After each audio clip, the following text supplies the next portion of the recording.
Yeah, if you took our utilities out of here, it wouldn't be half bad a month. Back till then. Yeah, we gotta still pay the bills, you know, the We'll try to remember to unplug Still it. gotta pay the electric bill. Yep. Gotta just write a note and put it somewhere, so, wow, we need to fix it. Yeah. Right? Or just fix it. Looks like it's 7:30. Huh? It looks like it's 7:30. Yep, we're right on time. Ready, Rick?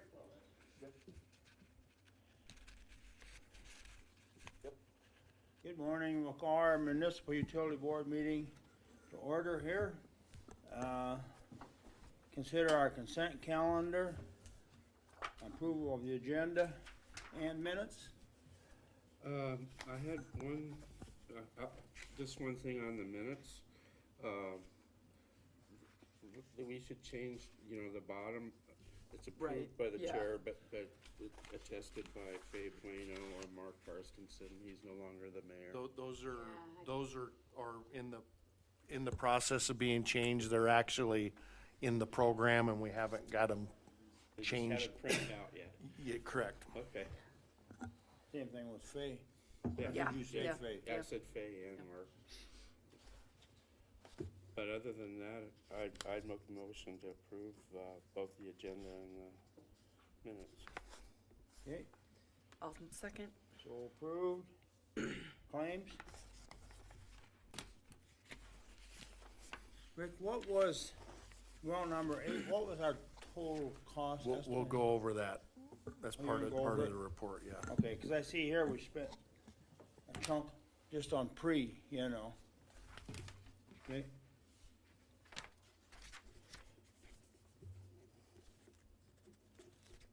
Well, I'll move to approve the claims too. I'll second. approved. City finance.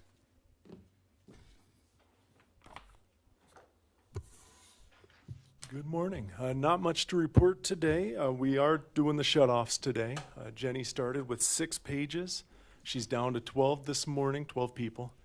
Hopefully we'll get that to the low single digits, you know, end of this morning. That's all I have for you. Do you have any questions for me? Getting off to a good start, buddy. Not customer concerns first. Nobody concerned. We have a new customer, but she's not bitching.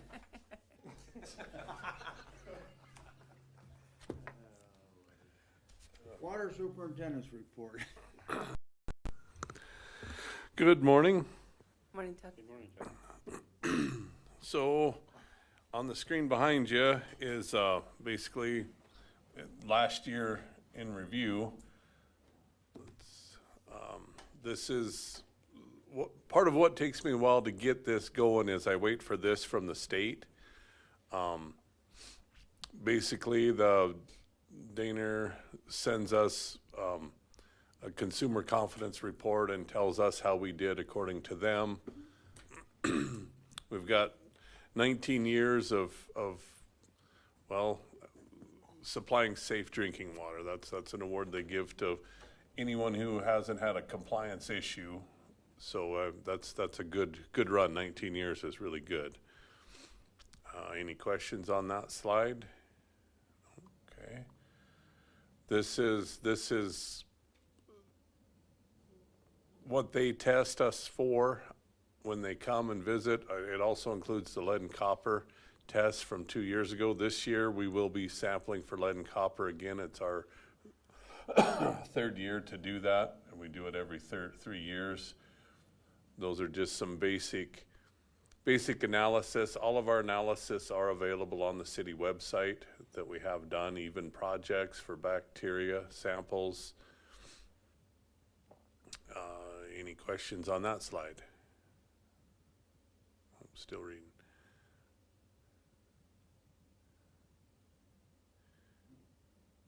So I think it's important to note too, if you look at the highest levels detected of the barium fluoride nitrates, you know, and then you look at the highest level allowed, we're well below what that highest threshold is, so. Yes.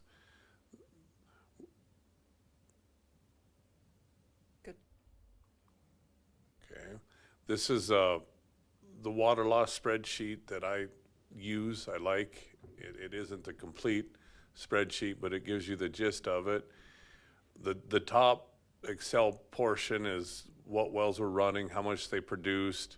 It's the same as last year on that format. On the far right side, that percent accounted for, that's our water loss. So a 96% means we could account for 96% of the water that we produced. You'll see in February of last year, we were not so great. 15% isn't bad. That's well within the threshold they recommend. That happened to be when it was really pleasant out. Being sarcastic, it was bitter cold. Things were freezing and breaking. For residents, there was that much more water that wasn't measured because of frozen lines. April was an anomaly. I do not know what happened there. Through the process of this, we can track some of our revenues and losses there. You go down, what it costs us to pump water. It's subjective, depends on what bills you want to use. For that, I use the bills of just power and heat and repairs on the wells. And I believe it's 58 cents per 1,000 gallons just to get the water out of the ground. You roll over to the red, larger text, our total expenditures for the year divided by the total amount of water we billed for. That's what it costs us per 1,000 gallons from the ground. That's including pumping to run it out of your tap.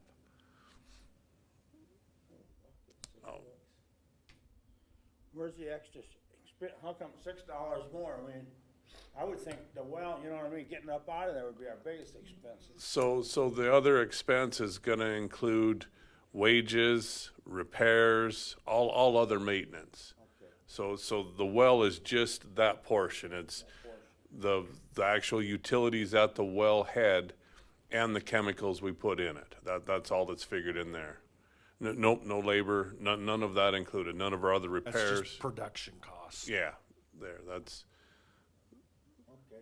so the rest of it is every other bill that we have. I mean, all the locates, all the marking paint, all of the analysis we have done. There's just, as you go through the bills, all of those little things add up pretty quick, which you well know.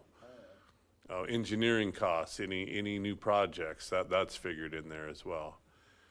You can also see how much the city government uses. I believe we were at 4% of our total water production that we ourselves, we're our own largest consumer. That'd be through irrigation and through street sweepers and tanker trucks and things that we meter, but we, I think I asked this one charge before, but ourselves. do we bill different departments? yes. Yes. You know? Yep. Parks They Parks bill us for stuff, but Parks we bill them Department, for water. Parks Department is one of your larger monthly, when we're irrigating, one of your That comes larger out of Parks Department monthly budget over to accounts, us. yes. Okay, Yep. okay, Any questions on that? There's a lot on that one, so. yeah. Okay. This is just another breakdown of that shown in graphs. The well production, I'm not happy with how much I still use 7. I've had some small issues. We get well 8 online. We should most certainly see a smaller piece of the pie on well 7. It's just, boy, that's a good workhorse. I'm also discovering I have to adjust set points to have it. I guess how I say it is it responds to the call faster than any other well I have. So I have to set it at a lower set point. And if I get too wild with it, then I've got a lesser well that runs for 3 days straight because that one won't kick on. So I've been juggling those set points, trying to adjust so I even out the well usage. And on the right, that's just our pump versus, build. Are Just these to- other wells as good as seven? I mean, or is there No. a reason we're using seven? They don't produce as much water, no. 7 produces 650 to 750 gallons a minute. The other wells, 1 gets up to 400, 450, 5 and 6 are 320 to 350. 3 is a 330, and 2 is about a 240. And 4 is sandy, we don't use 4 at all. Okay. And give or take gallons per minute on that, that's off of memory, but I'm pretty Yeah, close. yeah. Okay. So you didn't use 3 at all either? No, I've had some issues there that I'm still working on. That's one that I still haven't got fully operational. It's not a big deal, it's getting time to, I've gotta have some help with our SCADA people to get there so we can redo some things. Which one's the one that's way down south? That's 3, That's 3? yep. And about a half mile north of there is 1, the old water shop. Where the old building is? Yep. Building is? Yep. Okay. Okay. Uh-oh. Oh, it's going through that. So I rounded up on the other deal, it's 6.7 water loss. Just about call it 7%. And that's good? That's really good. That's, Anything under 15 is pretty good. yes. They've got like almost 30 or 40% water loss up in the leading edge. They do? Yeah, there's, 15 is kind of the target you shoot for, to be under 15%. a lot of your state and federal funding, they will look at your water loss as well. If you either need to be below 15 or below or way above to get funding. If you're in that bad zone, they don't like to help you. This is just a monthly breakdown of usage, different, the sales, availability charges, surcharges, the miscellaneous, and then a total at the end.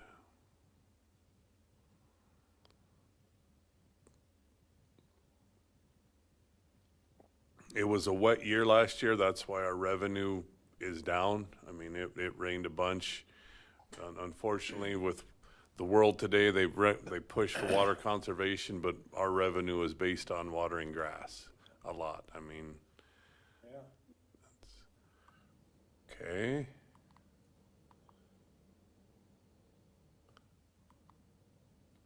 This is just a slide of our rates for last year.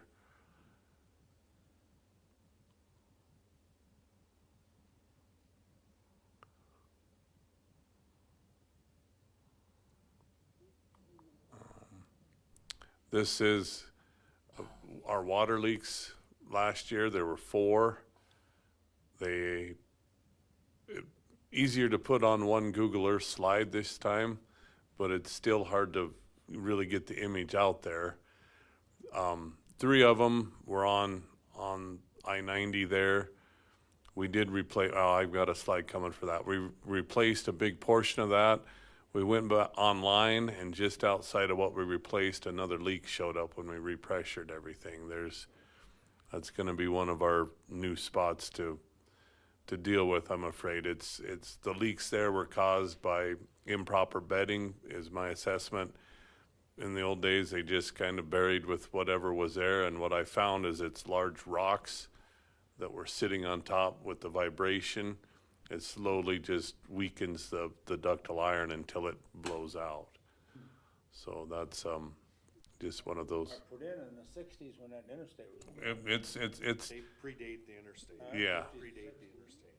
So it's definitely served. Its life expectancy is there. I mean, yes, there's. What did they have for line back then? Was that this green plastic stuff in already? Oh, no, We replaced it with PVC. yeah. And we upsized it. What was it? Ductile iron, that like picture over there on the right. Yep, on the right-hand side with the water spraying out. Oh, there you go. it's ductile iron. It's a step up from cast iron Okay. in most cases. Still used today in some Yes. cases, I mean. They can't get rid of a lot of water that way, would it? No, that's a big leak. Well, I tell you, one of the yellow pin on there, I saw that one as it was coming out. We had a report of a guy in the wash there. He called and said, there's funny water running down the draw there. So I went down there, and as I turned off a ballpark, I was looking at the interstate, and I could see the red just start gushing out of the shoulder of the interstate down low, and then pretty quick it was a fountain like that. It was shooting clear over. Yeah. Yes, that's one of our high pressure lines. That's a connector between north and south. Probably shooting 100 feet in the air. I mean, it was a big Whoa. Yeah, it's Somebody on the interstate driving go, whoa. water feature. yeah. Yeah. So some of the things we did last year on the left, that was where we replaced a fire hydrant. That particular hydrant we replaced was on 11th and Park, I believe. There wasn't an isolation valve, and the seat at the bottom of it. And I had a picture of the seat. I should have showed you what happens to them, but it was so eroded that you could not shut the hydrant off anymore. It wasn't a huge leak, but it definitely had an adverse effect on our water loss in the past. Now we've got a nice new hydrant there with an isolation valve, and just a good deal all around there. We've got some of those to play with. If we hit one every year or two, we're gaining ground. On the right, that was a unique situation. A fire hydrant got hit, and it broke it but didn't break it. And that sounds a little ridiculous, but you can see in the hole, and it's about 3.5, 4 foot down, there's another traffic repair kit or a coupler down there, and I'm not sure what the story was on it. It's normal depth, but rather than replace the whole hydrant because it was in good shape, we were able to put another traffic kit on it, and it's sealed up and working fine. Replace the bollards around it, stiffen them up. Hopefully before somebody hits it next time, they get a better run at it. That's on the corner of Anna and Junction Yes. at that vacant SCDC Oh, lot. out there. Yep. I wonder where it was that it gets hit so much. So this was set up to be an easy project, and it turned into a struggle. The picture doesn't do justice. The big valves you see, that's all 8-inch. Going left and right on the screen is 4-inch pipe, and going up and down is 6-inch pipe. What happened there was a water leak this year, and actually we did that this year, but I wanted to show you some of the stuff we do. But we had to fix a leak, and through the process a valve broke, and this is on Nellie and Sherman. It's an area that we do have leaks off and on, and the struggle is isolating as few of our customers as possible. And there was one valve there, and it broke. So in the process, talking to Rick, we decided it would be good. I wanted to put 4 valves there so we could isolate several directions. And this area is part of a upcoming project as well. So we kind of jumped the gun. This would be off of the next project on East Sherman. But as we got there, got the locates, we knew there was a gas main there through the locates. We still had everything assembled, but you can see that gas main on the upper right side of that. It had a funny T and Y in it, and unfortunately all of that goofy stuff was right where the other valve was gonna be. So we had to readjust, take an 8-inch valve off, do some more finagling there. And in the process of cutting this cross out, everything had warped over the years, so none of the lines match up. It wasn't like they were perfect angles. We really had an issue getting everything lined up, even though we had, Pipes came in. yeah, it was horrible. that turned into about a 24-hour operation to get people in service. Well, they look lined up now. That's a forced main. Yeah, that, What's the- that, One on the left looks like it's going down. yeah, there was a lot of struggle and strife with that, but we did get it whipped. I kind of cheated throwing some from this year on last year, but I'm kind of happy with that. I wasn't happy with how long it took. With all the unknowns we fought it, I'm pretty proud of the crew that we got it done, so. This is where we replaced 1,200 feet of water main. It's a little hard to see again, but the blue line is roughly where we put it from valve to valve. And as Rick said, we did upsize so that in the future, as this progresses, we can continue to upsize from an 8-inch to a 10-inch main that allows more water to go from the north to the south. And that's where those 2 leaks were too, right? Yes, yep, Had 3 leaks in that section. yep. So that's just a kind of a nice thing to have done there. Surprisingly, we had originally thought that probably the culprit was that the line itself was gonna be in bad shape, but that wasn't the case. The ductile iron line itself was in pretty good shape. It was just what we found out was improper bedding. And again, that's got so much water moving for it, those mains vibrate, and when they're on a rock, they eventually vibrate and rub through. Well, also the interstate right there. probably Yeah. causes a Yep. lot of water. Get some vibration from that. Sure. And when you look at our expenditures that you were asking about, this was an add-on that wasn't planned. So I mean, that does have an effect on our total. I mean, you have to figure that into our total cost per thousand served. So I guess we don't have to, but I did. We also were on schedule to drain and clean the north water tank again. On the left, that's just, they're kind of set up there. We're able to give them a small pressure of water to wash out with. They do have a pump. And on the right-hand side, that's the tank empty with them inside with their hoses washing it down. Yeah, we've been getting good reports on the north tank. So as long as we stay on this maintenance schedule, hopefully it lasts a long, long time. Everybody's favorite, mine included, lead and copper service line inventory. And I think all 3 of you have yours done. I've checked on the map. We're still fighting it. There's a deadline I'm gonna miss on our side because I believe it was actually last week. I'm still going through as-builts, typing in everything I can find, trying to fill out from the main to the curb stop.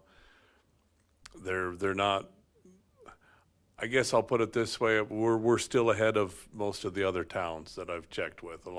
There's towns that I haven't even started. So I don't know how they're going to enforce it. I'm still getting there myself. And then on the consumer side, the customer side, that we're still getting people trickling in. As the word spreads, we keep talking to people, we gain some. When we do service orders for a turn on, we request that they allow us to help them do it, or we just do it for them. Their website is a little wonky. I checked again this morning to see if I had an updated number of the 364 that are done. For whatever reason, we're at 336 today. And when I checked it on the 15th, we were at 364. So I'm not sure what they're adding or subtracting. So in my mind, I'm gonna say that it's potential that we have the potential to have a lot more done than I'm aware of. Out of how many? 1,500? No. 3,500. 3,546. 3,546. Didn't even get a good start. But that, it appears low, but overall, and when we, here, just a few months ago, we had the DNR gal out here doing our inspection. She was very happy with where we were at, and again, like Todd said, we are leaps and bounds ahead of a lot of communities. So we're where we need to be. I'm not concerned, but, anytime we deal with private property. I mean, compliancy, we can't make somebody do it. I mean, we can only do what we can do, so, the whole program rolled out didn't have a really great process or a plan or an implementation, and, I think they're gonna realize that. I would guess that in order to get the compliancy thereafter, it's gonna take some legislation, and it's gonna become a thing similar to the lead paint disclosure. You know, when you sell your home, you're gonna have to fill it out, or you're not gonna be able to qualify for a loan is probably where they're gonna gain compliancy. A couple meetings ago, we talked about some sort of an incentive. So we did do that, and we did, you know, we offered, we're going to, draw somebody at the end of this month, to, have their, basically will be their April bill forgiven. And we did see an uptick from doing that. Again, the reporting, we don't know what that is a lot of times until it's input, and sometimes it's weeks or several weeks later before the website is updated. Again, I don't know how and when and what their methodology is. Kind of wonky anyway. Yeah. so- It is. I probably look at it too much, trying to understand why the numbers fluctuate in the way they do. But with that incentive, according to that website, we gained about 200 in that time frame. So it was a worthwhile exercise, I believe. And so since I've been here, it's been COVID shortages. We've struggled with meters. I was authorized to purchase another brand, so meters haven't been an issue. It's been more the smart points, the endpoints, the actual transmitter that we struggle getting. But where we're at now, with everything on board, we need 103 more of those endpoints, and we've eliminated the walking routes. And the key to that is years ago, it would take a long time to read all of them because they had to walk every one. When I got here, it was taking 4 to 5 days. It was taking a week still to do the walking routes. Now, Dave can go read meters. He turns on the computer to radio read while he goes and walks the route, and he's done with the walking routes in about half a day. And at the same time he drives around, he's collecting the radio reads. And basically in one day, he's got the whole town, all the meters read. With that extra time, we can run reports. And if you remember the water loss from last year, I should have looked it up ahead of time, but we were like 12%. We're down to 7%. A large portion of that is due to this, because we can go through those reports. We can see meters that didn't use any water, that we know there's a family of 4 living there. So we've been proactive, and with the extra meters I was allowed to purchase a couple years ago, we're installing those, removing the ones that don't read. We've tested a pile of those. So, I mean, we know that we're doing the right thing. And another positive to this is when the weather does get really cold and we're worried about frozen lines, we're proactive to our consumers, customers. We've helped a lot of people find water leaks of frozen lines that they didn't know they had. And a lot sooner. I mean, we're able to detect it and notify them, where before we would have to wait for them to come and turn the water on to realize, so it could be months. Again, I think that all goes into play of why our water loss is going down, is because we're catching those leaks way earlier, sooner, and able to shut them off.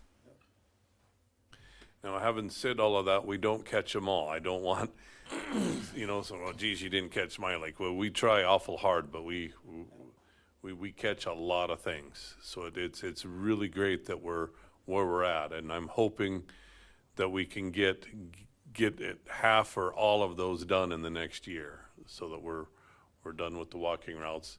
Inevitably, there's always a certain amount of failures you have to go walk and get anyway. I mean, we're at the warranty period where batteries die. There's miscellaneous things. There is always going to be a handful of meters you have to go physically read. That's, the world isn't perfect there yet, but at the end of the day, we're on board for automation. We're almost there, so. That's it? Thank you, very nice.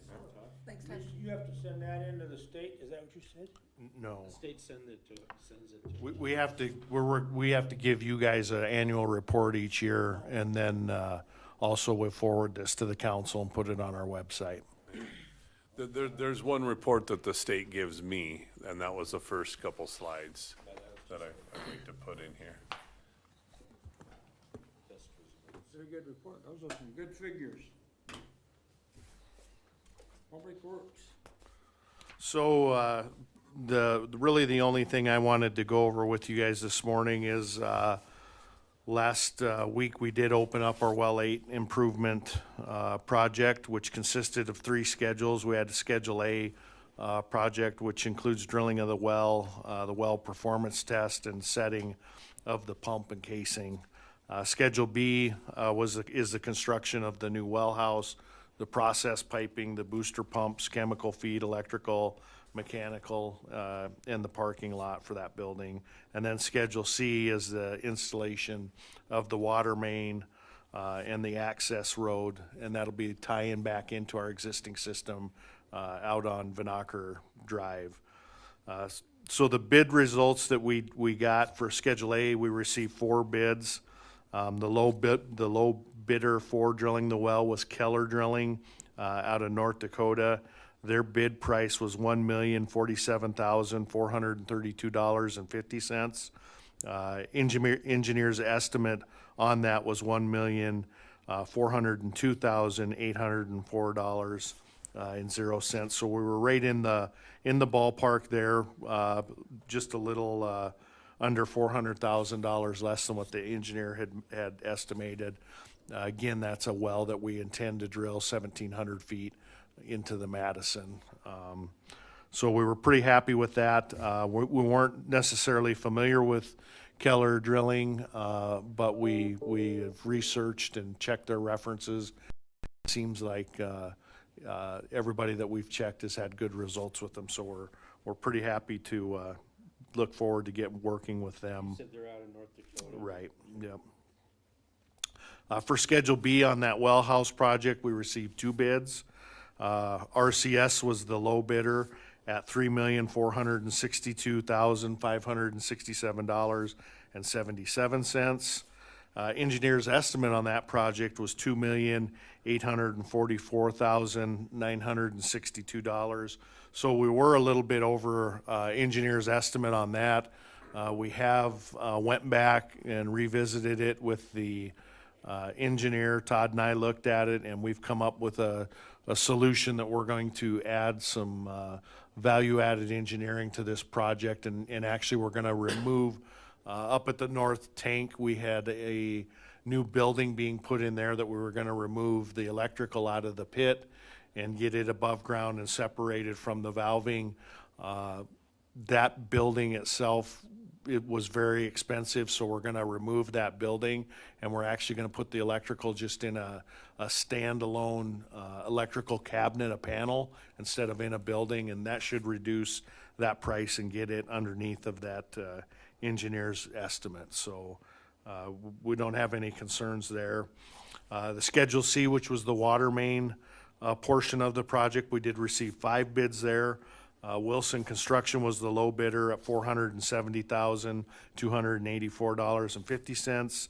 Engineer's estimate on that one was $768,470. So again, a savings of just a little under $300,000 there. So overall, we did award all 3 of those schedules. The engineer's estimate for the 3 of those schedules was $5,016,236. All 3 schedules as awarded were $4,980,284.77. So again, even though we were over on that one schedule, we were under on the other 2. We came in below what our estimate for that project was and underneath of what we have for our SRF loan. To date, Ken, you asked me about the engineering costs that we've incurred. So those end up being eligible for reimbursement. To date, we've spent $337,000 and some change on engineering. So we don't have any concerns. Again, that's all SRF eligible. We'll be able to put in for those payments, and we'll get that those in reimbursed to here? us. Are those in here someplace, or that's over and above this? That 200 and some thousand engineering, you know? That's in the claims? Yeah, that's in claims. Is that in this figure too? Correct, Okay. correct. So with that, we have awarded, the council did on Monday night award those bids. We've signed those award contracts, and we're waiting to get the bonding and the insurance from those three contractors, and then we'll be putting together a schedule. Likely the Keller drilling will be the first of the three schedules. And then the others will be subsequent to that. We do have a completion date of September of 2025 for the entire thing. We look forward to the well being drilled here, probably in the next 30 days or so. They'll get started on that, and we don't really know what we get till we drill it, and then of course, the pump and everything has to be sized accordingly once we figure out what our water production is. So again, I think we got a good project. We're underneath the threshold of our SRF loan, so we don't see any concerns. We don't see any concerns that we'll have any major change orders. We went through the plans pretty close, so we feel pretty confident with that project, and hopefully at the end of the day we get a really good high producing well that can help offset some of that usage that Todd was talking about on well number 7. How far do we have to go to get to tie into our regular main? So the well will be placed on that which was the old Richards property. The well is really close to that creek down there, and we got to come from there out to right to the intersection of the road, just off of the pavement. Oh, it's that close. Yeah, so it's not a long ways. I think if I remember right, 1,200 feet, somewhere right in there. Oh, okay. So it's not a long ways. And we'll connect. There's a fire hydrant and some valving just off to the east side of that Pine View and Junction Avenue intersection. That's where we connect.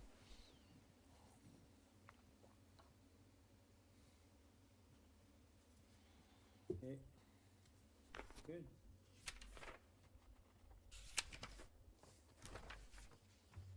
And our funding is all in place for this? We closed the loan about 2 weeks ago on that, so everything is in place and ready to go. And you'll recall on that particular one, we had I don't remember the exact, but I want to say $5.26 was the surcharge on that one. And we put that in place. That had been in place since last fall. And what we did do on that, remember, we lowered the base rate by that same amount, so it was a net zero to the water bill on that surcharge, versus it wasn't an increase in your water bill. It offset each other because we lowered the base rate. Okay.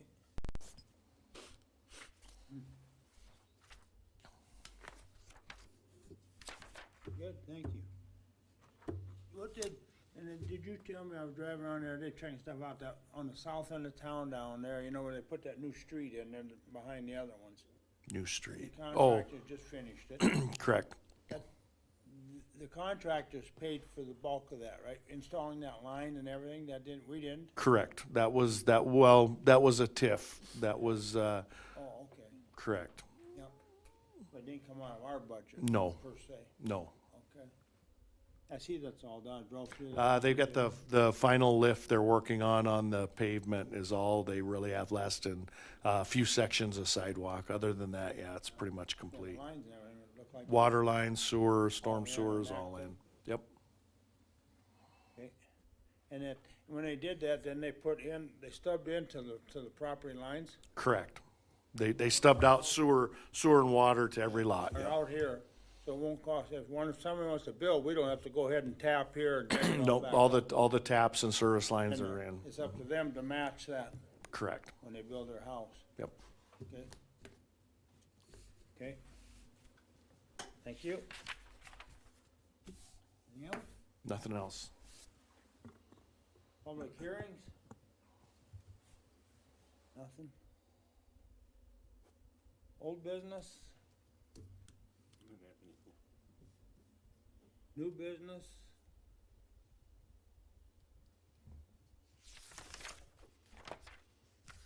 Okay.